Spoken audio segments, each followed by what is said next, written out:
Hello everyone, in this video I am going to talk about types of samplings. Sampling दो तरह की होती हैं, probability sampling and non probability sampling. इस video में I will only limit this to probability sampling method. तो सबसे पहले सैम्पलिंग क्या होती है वो समझते हैं। उसके लिए हमें सैम्पल और पॉपुलेशन समझना ज़रूरी है। जब हम रिसर्च करते हैं तो हमने जिन लोगों पे रिसर्च करनी होती है वो लोग पॉपुलेशन होती है। जैसे हमारी कोई रिसर्च है जो अडोलेसेंट पे है, तो जितने भी अडोलेसेंट हैं वो हमारी पॉपुलेशन हो जाएगी। या स्टूडेंट्स हैं तो all the students will be are population, teachers, doctors, ठीक है। जिन लोगों पे हमें रिसर्च करनी है वो पॉपुलेशन हो जाएगी। बट ये प्रैक्टिकल नहीं होता है कि हम पूरी पॉपुलेशन का डेटा कलेक्ट कर पाएँ, वो that is next to impossible. तो इसके लिए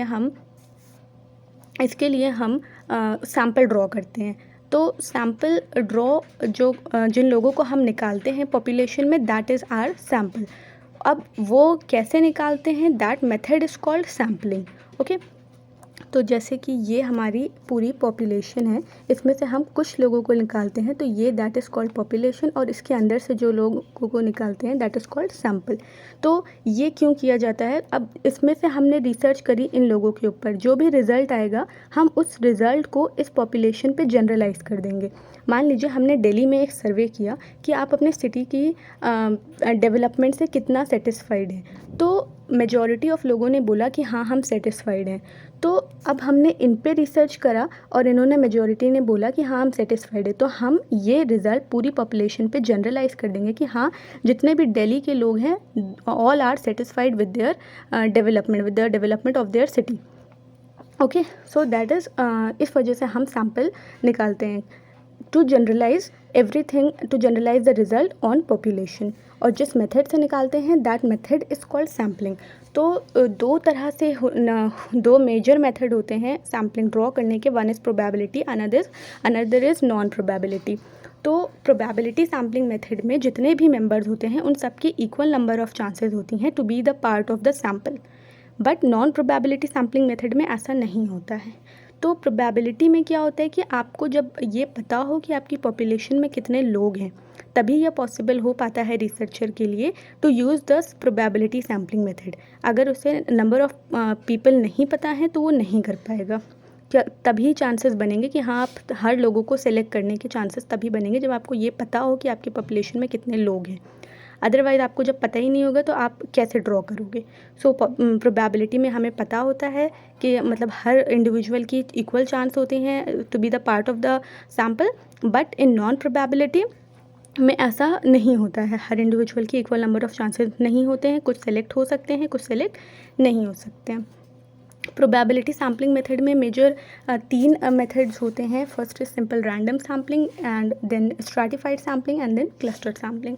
simple random sampling is the major probability sampling method, जिसमें हम बस जो भी हमारी पॉपुलेशन है हमें वो पता है कि हाँ इतने नंबर ऑफ़ पॉपुलेशन है, हमने उसमें से रैंडम कुछ लोगों को सेलेक्ट कर लिया। तो उसके भी मेथड होते हैं। एक मेथड होता है फिश बोल ड्रॉ मेथड, कि हमें अगर पता है कि हाँ 100 हैं हमारी पॉपुलेशन, तो उसमें से हमें 50 का सैम्पल चाहिए, ठीक है।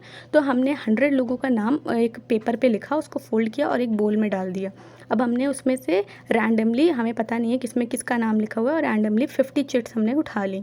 तो वो हो गया सिंपल रैंडम सैम्पलिंग। उसके बाद आता है स्ट्रैटिफाइड रैंडम सैम्पलिंग। स्ट्रैटिफाइड का मतलब, स्ट्रैटिफाइड स्ट्राटा वर्ड से बना है। स्ट्राटा का मतलब होता है ग्रुप। ओके, तो सबसे पहले हम क्या करते हैं स्ट्रैटिफाइड रैंडम सैम्पलिंग यूज़ करते वक्त, कि हम एक ग्रुप बनाते हैं किसी क्राइटेरिया के बेसिस पे, ठीक है। तो अगर हमें कोई रिसर्च करनी है जिसमें हमें ग्रेजुएट चाहिए, ग्रेजुएट लोगों पे हमें रिसर्च करनी है, या उसमें कुछ ऐसे भी इंक्लूडेड हो सकते हैं जो अंडर ग्रेजुएट हो, यानी कि अंडर ग्रेजुएट और ग्रेजुएट ऐसे लोगों का होना उस सैम्पल में ज़रूरी है। और तब हम ये भी देखेंगे कि हाँ हमारे पास मेल और फीमेल जेंडर के दोनों इक्वल हैं, ऐसा ना हो कि ज़्यादातर फीमेल आ जाए या ज़्यादा मेल आ जाए। तो इसके लिए हम पहले क्या करेंगे, हम ग्रुप बनाएंगे। ओके, हमारे पास 2 क्राइटेरिया हो जाएगा। तो एक क्राइटेरिया है हमारे पास जेंडर। ओके, तो जेंडर में हमारे पास क्या है, मेल और फीमेल। उसके बाद हमें दूसरा हमारे पास क्राइटेरिया है ग्रेजुएशन। ग्रेजुएशन में हमारे पास 2 क्राइटेरिया हैं, that is under graduate and जो ग्रेजुएट हो चुके हैं वो लोग। तो अब हम एक स्ट्राटा बनाएंगे जिसमें मेल अंडर ग्रेजुएट होंगे और मेल ग्रेजुएट होंगे। ओके, दूसरा स्ट्राटा हमारे पास होगा फीमेल अंडर ग्रेजुएट का और फीमेल ग्रेजुएट का। तो ये क्या है, ये 4 ग्रुप्स हमारे पास हैं, ये 4 स्ट्राटाज हैं।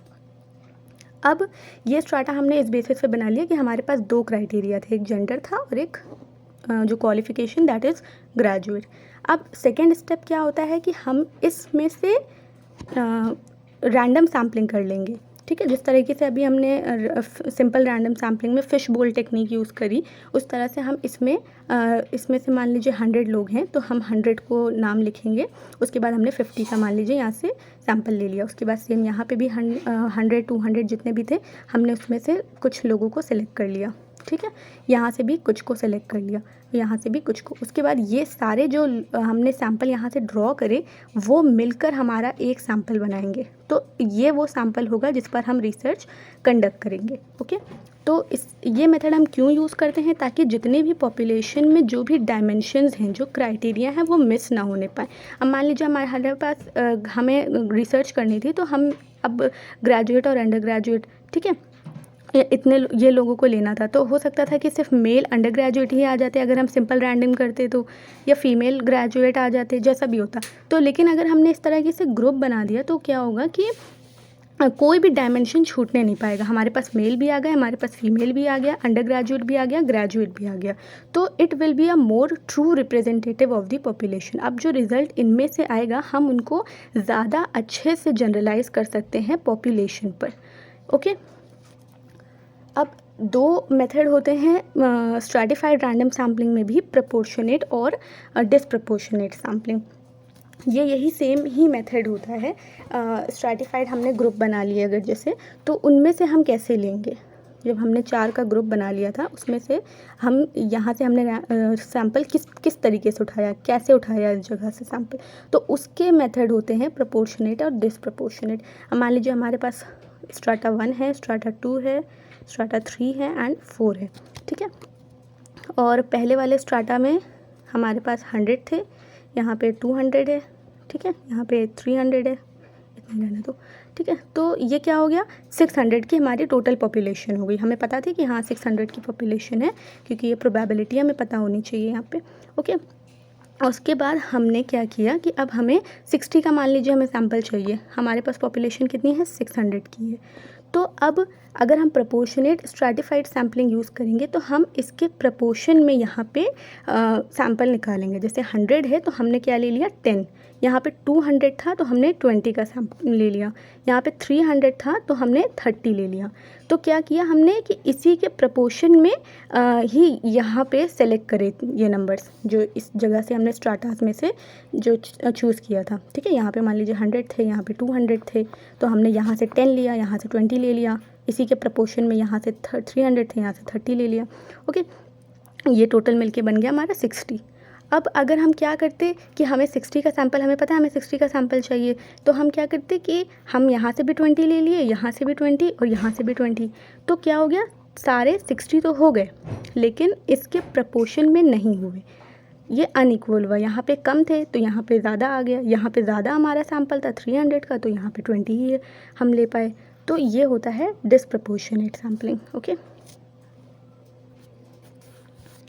नेक्स्ट आता है क्लस्टर या सैम्पलिंग, जिसको हम एरिया सैम्पलिंग भी बोलते हैं।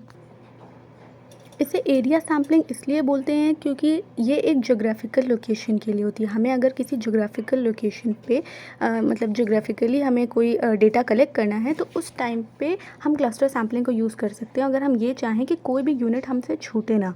ठीक है, अब अगर हमें इतना बड़ा दिल्ली है, अगर हमें दिल्ली में स्टडी करनी होगी तो हम ये चाहें कि कोई भी मेंबर हमसे छूटे ना।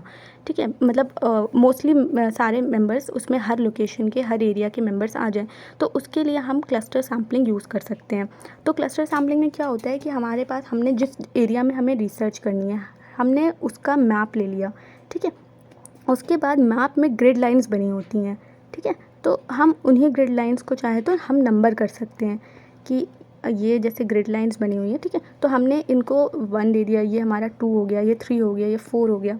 ओके, इस तरह 5 हो गया। तो ये हमारे क्या हो गए, एक तरीके से स्ट्राटास हो गए। तो अब हम यहाँ से हम रैंडम सैम्पलिंग कर सकते हैं कि हमने यहाँ पे हमने ये नंबर्स दे दिए उसको, ये सारे अलग अलग ग्रुप हो गए। अब यहाँ से हमने कुछ डेटा ले लिया, यहाँ से कुछ डेटा ले लिया, सिंपल रैंडम सैम्पलिंग से, ओके। यहाँ से कुछ डेटा ले लिया, तो क्या होगा कि जितना भी पूरे मैप में जितने भी लोग हैं, दिल्ली के जितने भी लोग हैं, वो कोई भी छूटने नहीं पाएगा, सारे लोग आ जाएंगे इसमें। सो that is why it is called area sampling, क्योंकि जोग्राफिकल लोकेशन, जब हम जोग्राफिकली एरिया की बात करते हैं तब अब मान लीजिए अभी कोई एरिया है, जैसे मान लो ये है, तो यहाँ पर बहुत सारे अलग अलग तरह की लोकेलिटी है, अलग अलग तरह के लोग हैं। तो हम दोबारा से इस एरिया को लेंगे, इस एरिया का मैप लेंगे और उसमें फिर से यही चीज़ करेंगे, ठीक है। फिर इसको 1 दे दिया, 2 दे दिया, 3 दे दिया, और उसके बाद इसमें से हमने रैंडम सैम्पलिंग कर लिया, ओके। फिर अगर मान लो और इसके अंदर है, ठीक है, यहाँ पे बहुत सारे अलग अलग तरह के लोग हैं, तो हमने फिर से यहाँ से लिया जो एरिया का मैप और उसके फिर से सैम्पल कर लिया, फिर हमने इसमें से डेटा ले लिया। तो कोई भी एक तो पहले छूटने नहीं पाएगा, जितने भी हम सैम्पल में लोगों को चाहते हैं, हर कैटेगरी के लोग, हर कल्चर के, हर तरह के, हर कम्युनिटी के लोग इंक्लूड हो जाएंगे उसमें, हर एरिया से लोग इंक्लूड हो जाएंगे, ठीक है, जो भी जहाँ भी रह रहा होगा। तो अब क्योंकि देखो यहाँ पे हमने पहले ऐसे किया, फिर उसके बाद इस तरह से किया, तो इस वजह से इसको मल्टी स्टेज सैम्पलिंग भी बोलते हैं। कि एक पहले जब हमने सिंपल ऐसे किया था, पहली बार किया था, तो that is called 1 stage sampling. उसके बाद अगर हमने दोबारा किया तो 2 स्टेज सैम्पलिंग, दोबारा किया तो 3 स्टेज सैम्पलिंग, ओके। तो ये मोस्टली वहाँ पे यूज़ होता है अगर हमें कोई लार्ज स्केल सर्वे करना हो और हम चाह रहे हैं कि जितने भी लोग हैं वो सब आ जाएं, कोई भी सर्वे से छूटे ना। सो उस तरह की रिसर्च में हम क्लस्टर सैम्पलिंग को यूज़ करते हैं। या अगर हम कोई फील्ड रिसर्च कर रहे हैं, ठीक है, जिसमें सब लोग मतलब कोई बाहर की फील्ड रिसर्च है, तो वहाँ पे हम क्लस्टर सैम्पलिंग को यूज़ करते हैं। और पब्लिक ओपिनियंस अगर हमें देखना हो, कोई पोल कंडक्ट करना हो, तो इस तरह की रिसर्चेस में क्लस्टर सैम्पलिंग को यूज़ करते हैं। So this is it for this video. Next video में हम नॉन प्रोबेबिलिटी सैम्पलिंग की बात करेंगे।